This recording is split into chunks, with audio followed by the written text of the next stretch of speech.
Hello, everyone. Good morning, good afternoon, good evening, wherever you are, whatever your time zone. Welcome. This is AI Talk, and I'm your host, Kevin Crane. Welcome to the show. Today is our debut of AI Talk, and we'll be discussing the topic of transforming your organization with Gen AI. And look, there's no question that Gen AI can revolutionize processes and functions and business models and really move the needle with digital transformation and process innovation.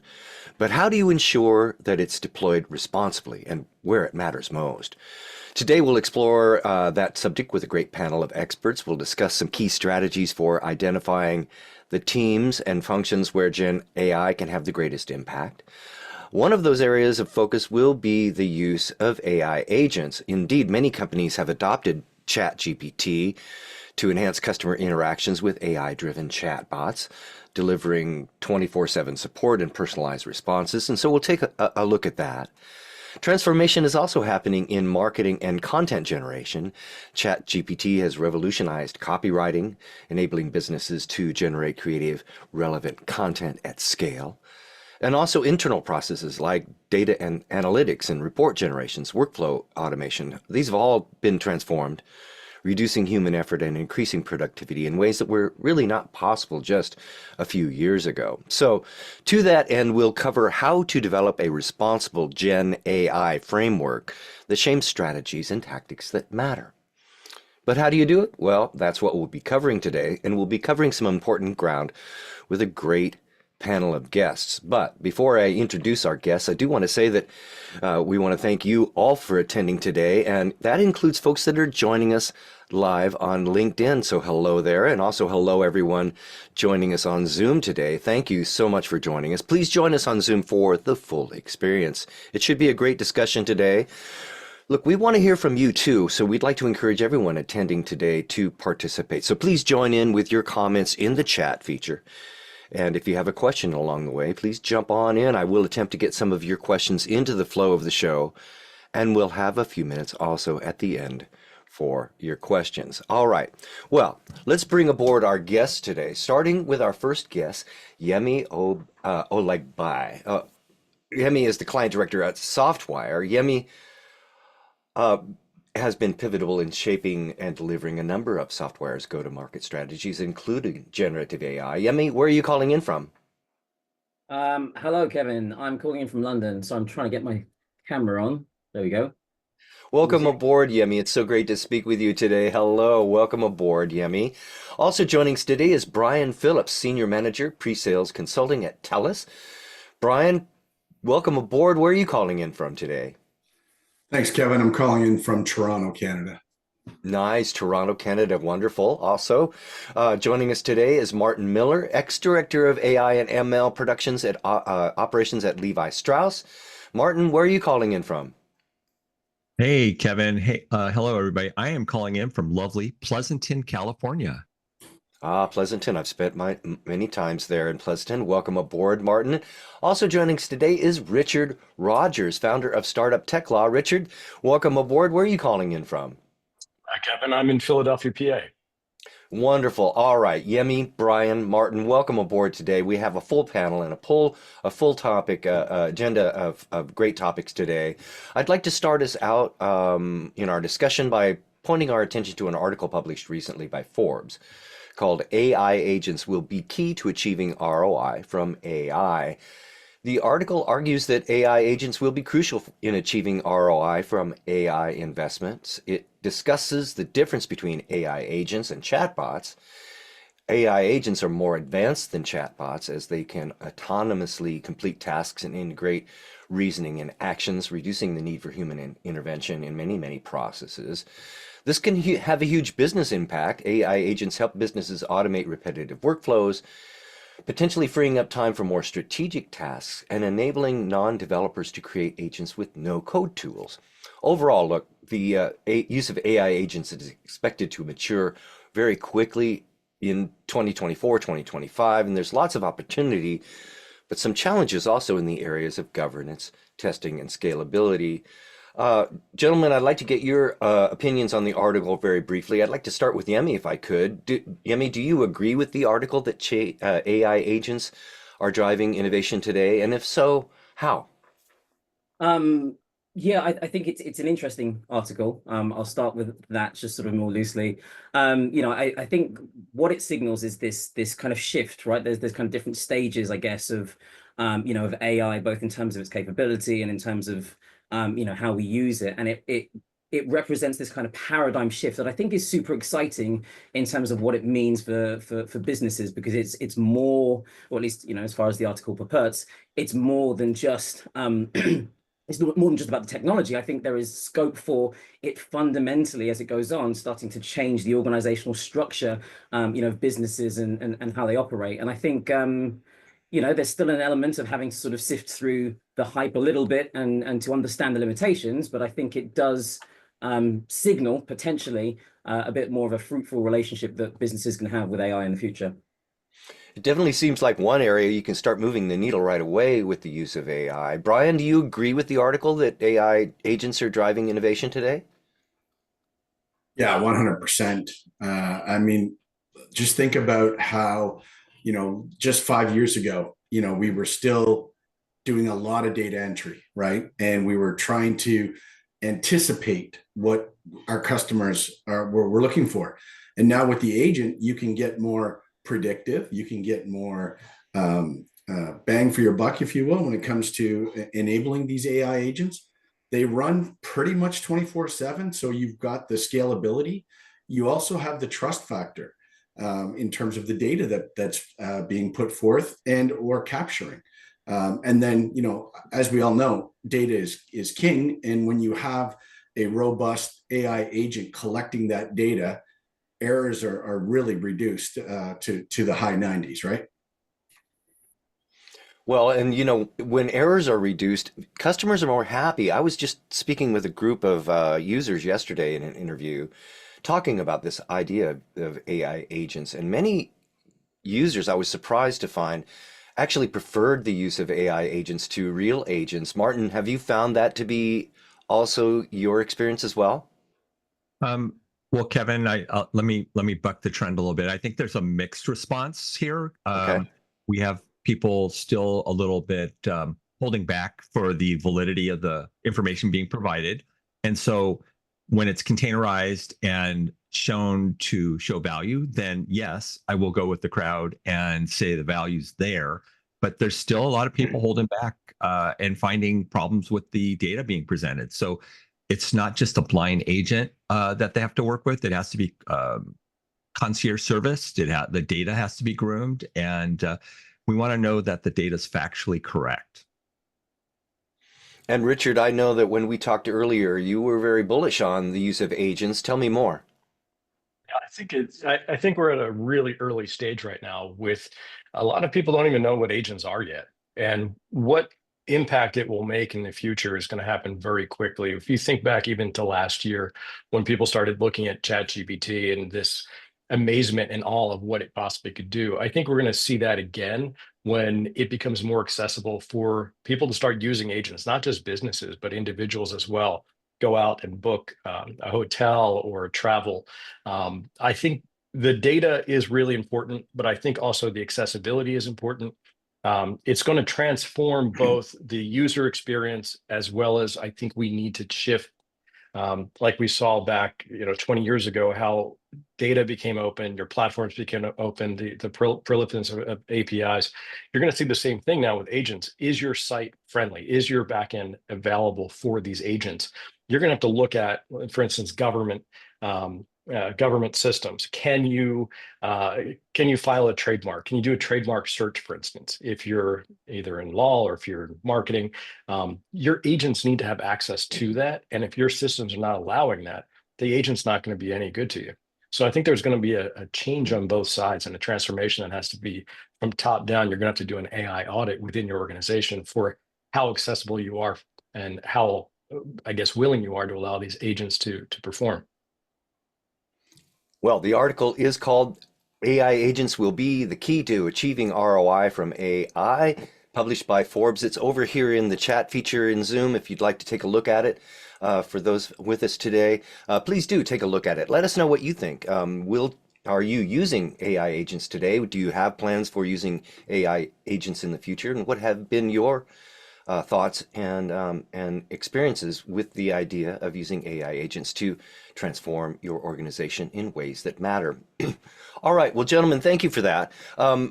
It'll be interesting to see where things go with AI agents in the next uh, 12, 24 months. We'll see. In fact, perhaps we can have a discussion about just that alone here on this show in the future. But for now, let's move on to our discussion points today.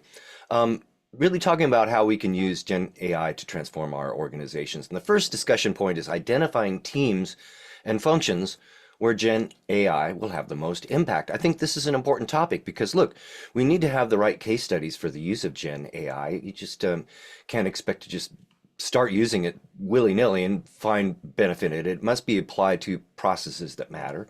And we must have a well-rounded understanding of what that process performs as currently before we start making changes so we can measure those changes and see if indeed our efforts have been fruitful. Identifying teams and functions where Gen AI will have the most impact. Yemi, what are some of the key criteria that you feel we should consider when determining which teams or functions will benefit most from Gen AI adoption? Yeah, it's a great question. It's in fact, funnily enough, something that I have spoken about myself actually on a few sort of talks recently about Gen AI, and I think it's one thing that I've got across in these talks, right, is kind of the like Simon Sinek starting with the why, right? Like I think it's very easy for a lot of us with the hype that you see on sort of, you know, your LinkedIn feeds and whatnot of everyone needs to adopt Gen AI and you're not doing it fast enough.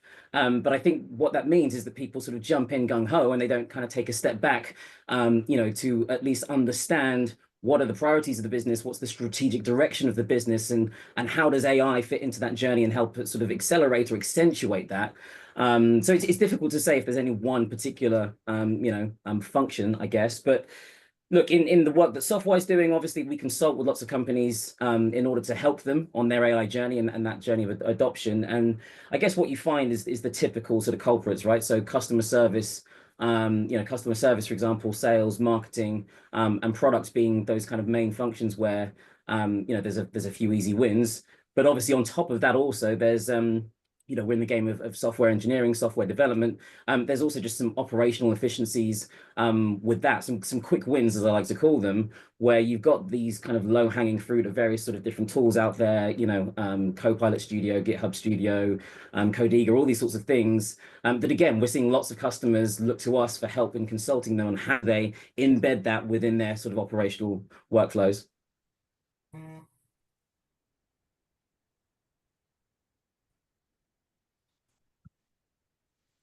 Kevin, you're on mute. Yeah. I thought that was just me. I couldn't hear anything. Sorry. Yeah. Yeah. I need an AI bot in my mind to remember to not click the mute button. All right. Very good. All right. Well, I think those are important points. In my introduction, I mentioned that there are a number of ways that Gen AI is being used in areas within organizations. One of them is in the area of marketing. As we know, Gen AI can create content in ways, much more dynamic and fluid ways than ever before. Brian, what's been your experience in the marketing functions of organizations and applying Gen AI in those teams and those processes? Yeah, good point. Good question. You know, as a follow-up to what, you know, Richard and Yemi were both saying, the one thing that I would just add to that before I jump into marketing is that, you know, you have to solve a problem. You have to have a problem to solve. And then you have to look at the business risk and tolerance, right? And the low-hanging fruit that Yemi's talking about, it may be low-hanging to the obvious eye, but what's the risk in terms of security? Your data, you know, the privacy aspect of it. Responsible AI is important, right? You have to build with ethical, with an ethical mindset and making sure that you're not exposing, you know, the key security requirements, PII, HIPAA, protected B, and so forth, right? So, but transitioning that into marketing, I mean, think about all of the areas where trademark, as Richard brought up earlier, like doing those searches, you know, and being able to generate images using AI, being able to generate commercials or videos using one or two or many slideware in photographs. So I think you're going to see the lack of creativity, I'm going to say, in terms of the overall message, but the quick wins, the ability to get all of this out into the market, into the consumer's hands, will happen a lot more frequently. And at the end of the day, I mean, the main point here is, how do we get it into the consumer's hands, and will it sell? Will they buy into it? And if you can use AI to speed up that process, maybe reduce a couple of cycles, done in the right way, I think it makes a lot of sense. Well, it does make a lot of sense, and it's interesting that you brought up the use of video, Brian. I know that's a subject that we talked about as a group as well here. Martin, your impressions of new tools coming out for video creation, making it much easier for organizations to create video content for marketing and other applications, really in ways that we couldn't do just a few years ago. Do you believe that is a place where we will see a lot of action and innovation in the next 24 months in terms of transforming our organization with AI? Well, Kevin, we are already seeing that transformation. We're seeing studios actually investing in asset creation for video, like if there's an animation or a character in some sort of outfit, and they do it in multiplicity. So they're using Gen AI to replicate that imagery across multiple assets. So that's already here. So for the interesting part is, we've lowered the bar for you and I to say a few words or write a few words into a prompt and generate something magic. However, that said, are we violating any copyrights or some trademarks or something in the process, is probably some of the harder questions we need to get into. Yes, we've lowered the bar for the non-creatives, but for the creatives, we've opened up a new door for them.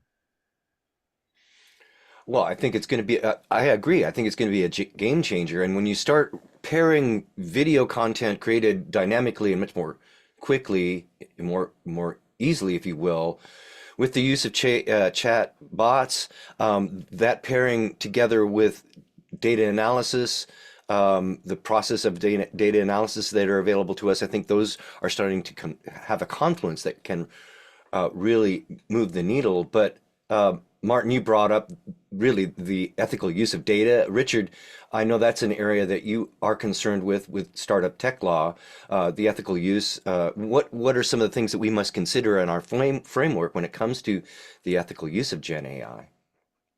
I think one of the concerns is, the genie's out of the bottle. The large language models are trained on something. What was that it was actually trained on, that it learned from, that it's regurgitating essentially? I think it's going to be very difficult to find the source of that. And I know that if you look at in Hollywood, looking at how movies are written in television shows, and were some of the scripts generated by AI, and were some of the copy from different websites generated by AI, it's getting very difficult to determine what was real, what's not. But the source of that is really a concern, because the AI just doesn't think of it. It has a knowledge base that it pulls from. And if that is something that was copywritten, it's almost impossible to really tell if, let's say, if we're doing a contract or we're writing a blog article, whether that one or two sentence or paragraph was actually from something somewhere that was taken and maybe even translated into a different language. It's not original in a lot of cases. It's pushing these words together to make sense, and that's what it does. But what was the origin of that? I think it's almost now impossible to determine whether this is original, or was this pulled from somewhere else that it learned from, and who is the owner of that copyright? I've done it myself, where I've uploaded some of my own content into my own GPT and used that to generate a different article, and realized it was something I did before that was a few sentences that was pulled from it, but just made a little bit differently. I think that there's a big problem with that, and it's going to get worse in the future. Why is that, devil's advocate here? Why is that such a big problem? Look, if I'm a writer, I would go out to the internet and I would do research on a topic. I would borrow concepts from any number of places. I think anyone would do that. An artist would look at other art and be inspired by that art. An engineer would be looking at other engineering achievements and be inspired by those, and indeed build upon the shoulders of others that have come before. So, is this really an overreaction to AI in terms of this, or is it really truly something that we should be concerned about? And I'll put that out to Richard and the rest of the group. What are your thoughts on that? I think the creators definitely are worried about it because, and you brought up art. If you yeah, my daughter's a painter. If you painted a painting and it is then input into a model, you don't know at some point down the line with millions of people using it that it's almost 90% exact from what it learned from. That that would infringe. It's going to become more difficult to see what is and what is not infringing because there's so much data and pulling from a large number of not just art but more from copy. And if you look back on the internet, I mean, the billions and billions of pieces of content that's out there, everyone that's drafted anything and put it into a fixed medium has a copyright. You don't have to file anything with the government to get a copyright. You do that for a trademark but not for a copyright. So what you've actually drafted, let's say it's a movie script, you've seen so many times in Hollywood where someone years later will come back and sue the studio because they've basically taken the same movie that they've drafted and sent a script around, and now that's become a movie with a different writer and director. But it's that idea, and it's almost the concept of that. I think you're going to see a lot of people coming forward and saying that, yes, this was my article, this was my idea for a show, for a movie, and this was almost ripped off because AI took it and massaged it a little bit and then produced something a little bit differently. And in business, of course, there's proprietary information and intellectual property that we must consider as well. All right, very good. All right, well, let's move along now, gentlemen, to our second discussion topic today. We've talked a bit about identifying functions and teams where Gen AI will have the most impact. Again, I want to understand what my framework for my strategy or my framework should be. Developing and implementing a responsible Gen AI framework for my organization. My first question is, what do we mean when we say responsible Gen AI, and what is a responsible Gen AI framework to begin with? Yemi, can you help us get grounded with this a bit? Yeah, I can start off with a few things. I mean, yeah, I think one of the biggest things in terms of responsible AI, at least from the discussions we have, is transparency, right? It's absolutely essential, to try and avoid that sort of black box risk, of sort of understanding what's going on behind the scenes. And so I think that's why it's crucial that businesses don't rely on sort of opaque systems, right? So I think, yeah, one of the biggest challenges is understanding sort of what the ethical framework is for kind of creating that transparency, but also the sort of compliance and whatnot else. But the other point, really quickly, that I just want to make here is it's sort of tied to what we were just saying before. So I often talk about AI, about generative AI, in terms of like being sort of like a junior assistant, which I think is similar to the agentic stuff that we were talking about earlier.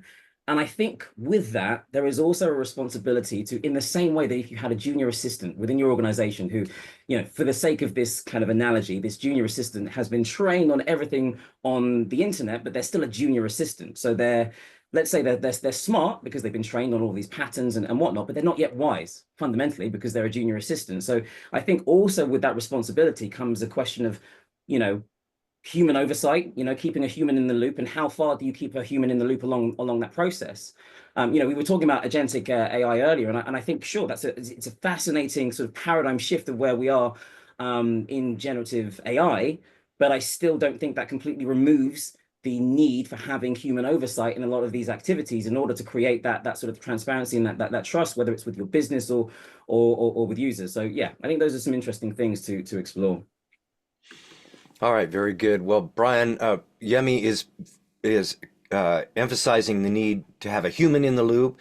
From your point of view, what are some of the foundational elements of a responsible Gen AI framework, and how should we prioritize them?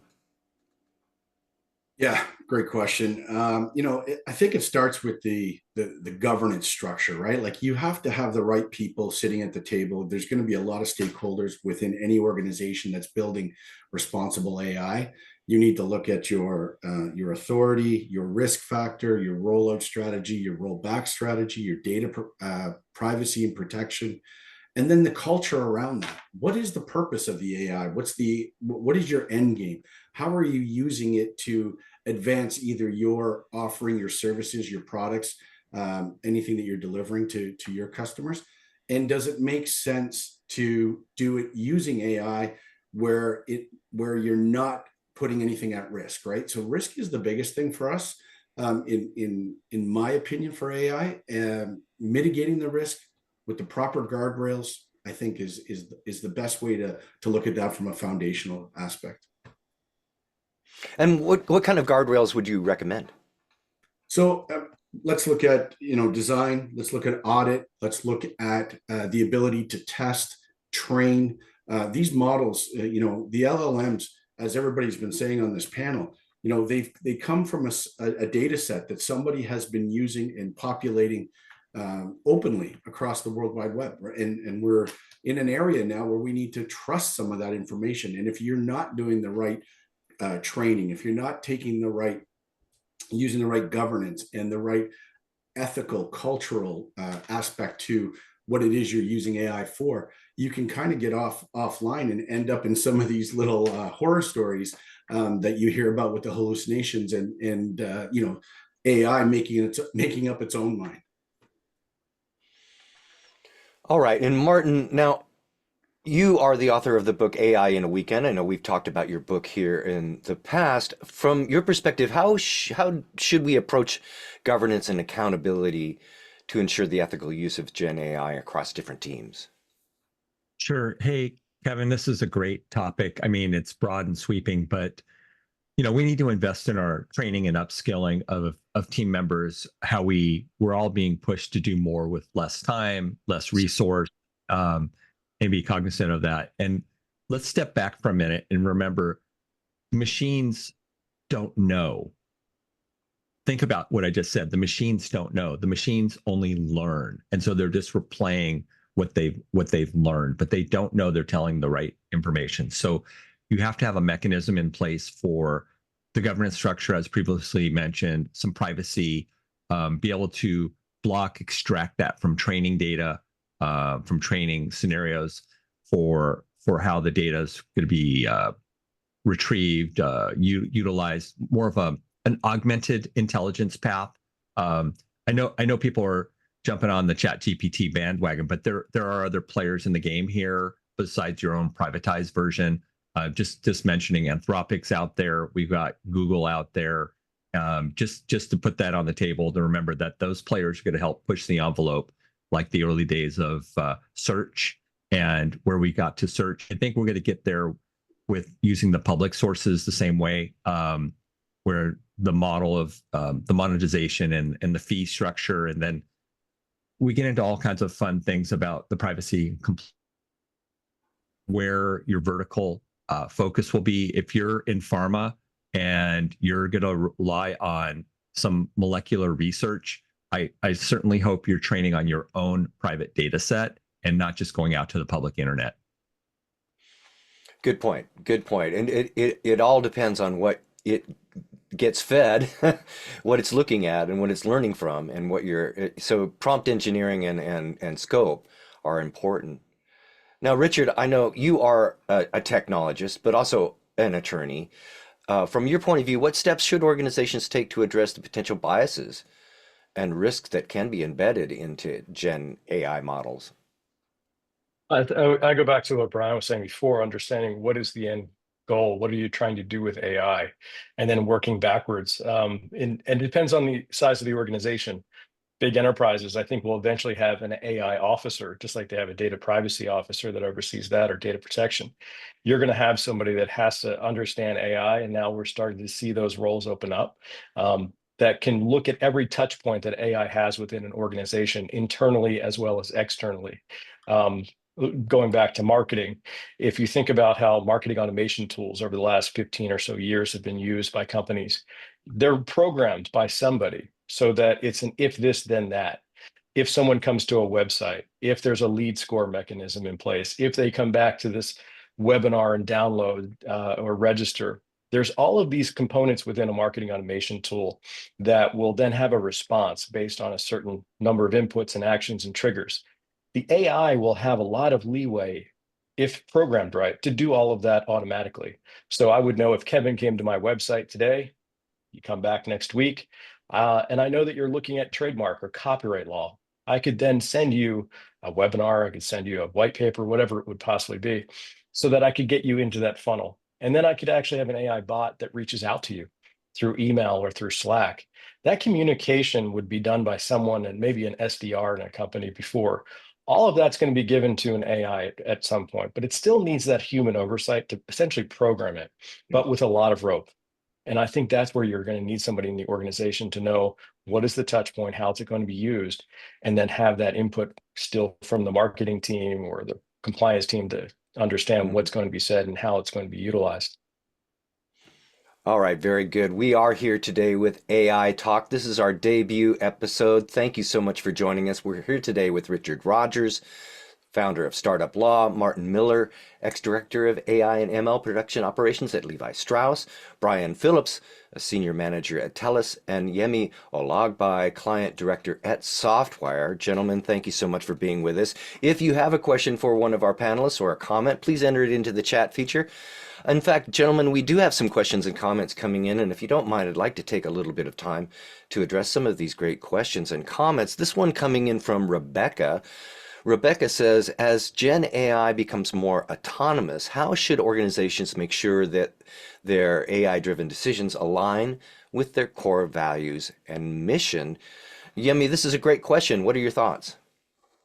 Yeah, I think I'm possibly just kind of repeat a few of the things that we've touched on over the last half an hour. But I think you want to start off with establishing some clear guidelines, right? Some clear ethical and responsible guidelines for how exactly it is that you're developing AI, making sure that sort of includes things like a transparency, like I said, accountability. I think you want to develop transparent AI systems, like I said, avoid that sort of black box kind of thing. And I think you want to incorporate a lot of human accountability mechanisms, I think is what I'm trying to say. And if you do that, I think you reduce the risk, I guess, of this AI kind of veering away from your core values and ethos as an organization. All right, very good. Now, another question coming in from Jason. This one sounds like it might be good for you, Martin. Jason says, I come from a tech HR role, and we have teams building and buying Gen AI tools, but are completely lacking in the skills needed to manage them. Is this normal? Well, of course it is. but I'm joking. So, Martin, what are your thoughts for Jason? Great question. Normal. I would say let's punt on that word and call it common. I would say it's very common to have people that aren't capable of implementing something that they're working on because it's interesting for them. So I've witnessed this. Just transparency, I'm with Fast CTO. So you bring in someone like myself or one of my peers from Fast CTO, and we can help guide a team like that to more clear value chain and clear results very quickly. And yes, it's very common. I wouldn't call it normal, but I would call it common. All right, very good. Well, this sort of leads us to our next discussion point, and it really is talking about communicating the risks and opportunities of Gen AI, not only to the board, but across the organization. And look, I talk with users all the time, and one of the biggest boundaries to innovation is a lack of understanding, a lack of buy-in from the board, and indeed across the organization for innovative activities. There can be resistance to change, and that is a big risk and a big difficulty for change agents across the organization. So, I'd like to open it up to the group. What are some of the most effective ways to convey the benefits and risks of Gen AI to non-technical executives and non-technical coworkers across the organization. Anyone have some thoughts on that? Kevin, I think it goes back to, understanding who your audience is, right? Talking in terms that make sense to them. So if you're a fintech customer or a company, if you're, a marketing firm, you're going to want to talk in ways that's going to drive that conversation to let them be relatable in the end. And then again, you have to go back to what we were just talking about in terms of identifying those key risks within that conversation. Your board is going to drive from the top down and be the ones that be that voice of reason that says, yeah, let's drive this forward. But they're going to rely on those lieutenants below them to figure out what it is they're going to drive forward and how they're going to do it. How are they going to mitigate the risks? How are they going to look at the auditing process? And what are the benefits? There's ROI here, but what is the ROI? And I think those key metrics are going to help drive some of that adoption and bring some of these boards and board members on board.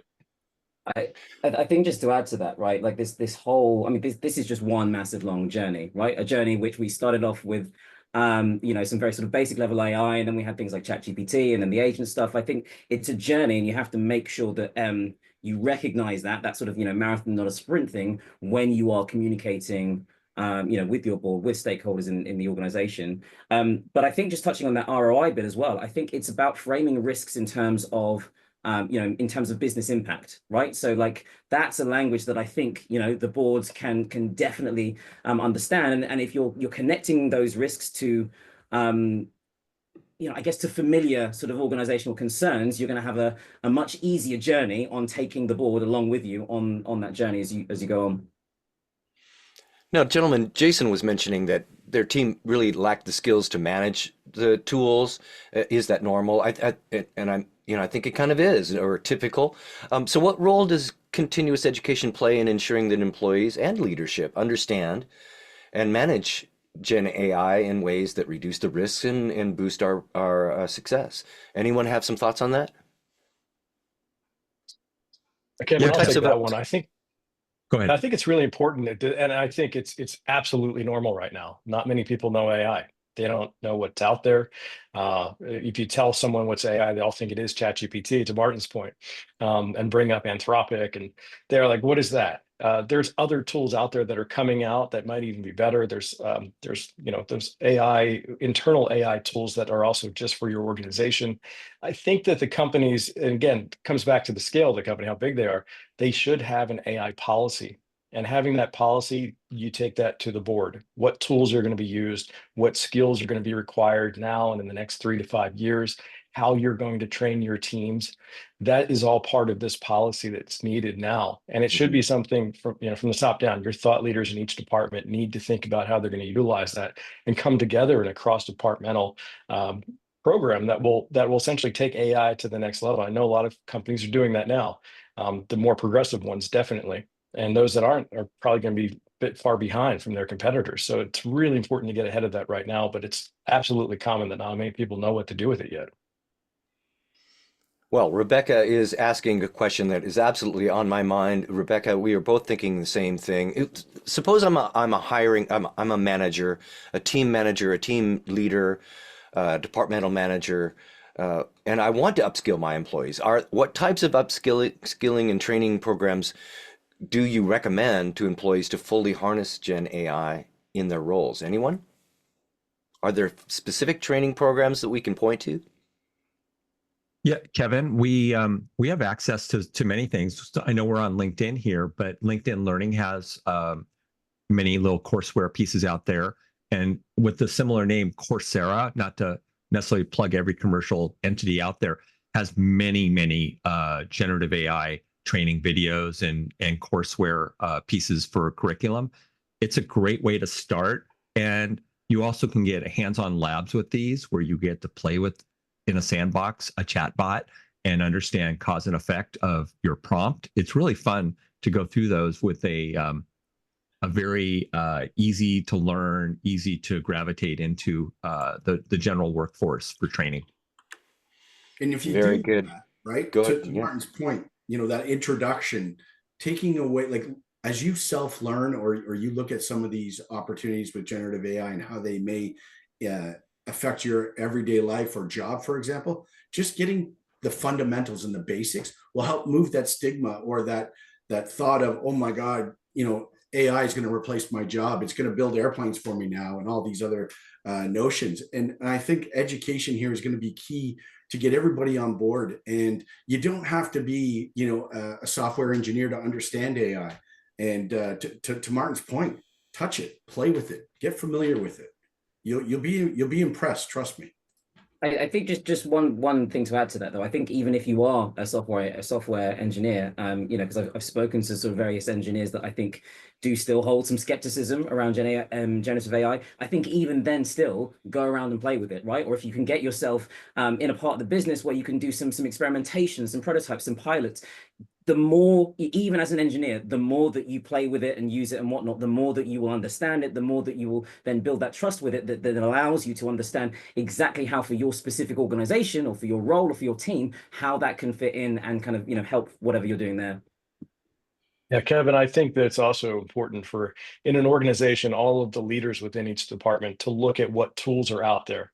Come to the table with this is our 25 plan for HR, for marketing, for sales, whatever, that we are going to look at 3 or 4 different software vendors and see what's out there, what's coming along, have them give us demos, ask those people the questions, and then learn from that as well. I think it's an invaluable way to learn very quickly, but also for each person's department, you need to understand what you should be getting probably in the next year as well. If you're not, then your competitors are.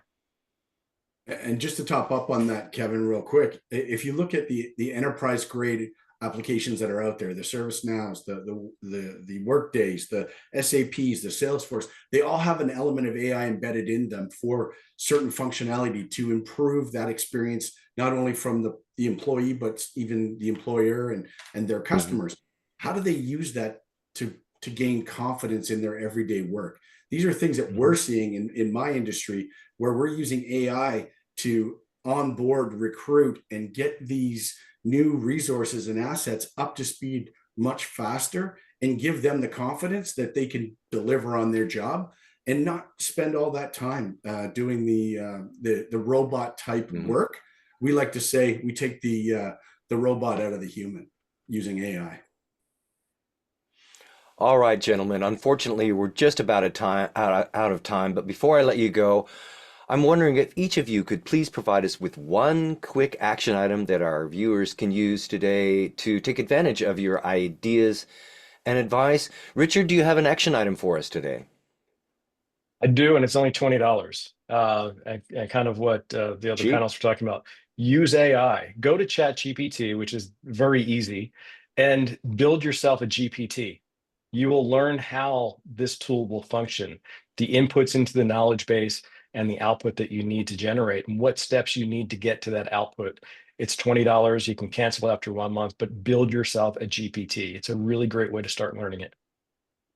Very good. That is Richard Rogers from Startup Tech Law. Thank you, Richard. Martin, do you have an action item for us today? Wow. Richard threw down the gauntlet. Mine's could be $3.99 on Amazon. It's AI in a Weekend, an executive's guide, an ebook. Or you can just come to unriveted.com and watch some of our podcasts. Very good. That is Martin Miller, from ex-director of AI and ML production at operations at Levi Strauss, and author of the book AI in a Weekend. Thank you, Martin. Brian, what's your action item for us today? Very simple. Be curious. Go in with an open mind, as Richard and Martin both said. Learn a little bit on your own. Take the light approach. Don't try to solve it over the entire weekend and become a software engineer. Just be curious. Play with it. Very good. That is Brian Phillips. He's a senior manager at TELUS. Thank you, Brian, for being with us today. And finally, Yemi Olagbai. Yemi, what is your action item for us today? So I'm going to go a bit off piste here. Bear with me, but my action item is for anyone listening to take a bit of a mindset shift with how you think about AI. It's something that I've done a while ago, and it's a great analogy in my eyes. It's think about AI like a child that you are raising, a child that you are parenting, and with that comes a lot of the things that we've been discussing today, right? The importance of the right training, the right material that you're feeding into that, the importance of ongoing sort of supervision on what the child or what that Gen AI is doing. I won't go into all of it because we're wrapping up now, but if anyone wants to find out more, you can reach out to me on LinkedIn. But I just think it's a great way of thinking carefully, responsibly, all these things that we've discussed when approaching Gen AI. That is Yemi Olagbai, Client Director at Softwire. Yemi, thank you so much for being with us today. And gentlemen, thank you all for being here today. It's been great speaking with you. It's been a great panel. Your perspectives and advice were spot on, so thank you so much. I hope that we get a chance to talk again soon. And to everyone joining us today, thank you too. Join us again on AI Talk on October 15th with another great panel of guests. We will be discussing the topic of how to elevate your customer engagement with AI. That should be another great discussion. Meanwhile, if you'd like to find me, you can do so on LinkedIn. I'm happy to connect there, so you check me out. I'm Kevin Crane, and you can check out my weekly audio podcast, the Digital Transformation Podcast. But for now, that'll do it for this episode of AI Talk, and until next time, I'm Kevin Crane. Thanks for watching.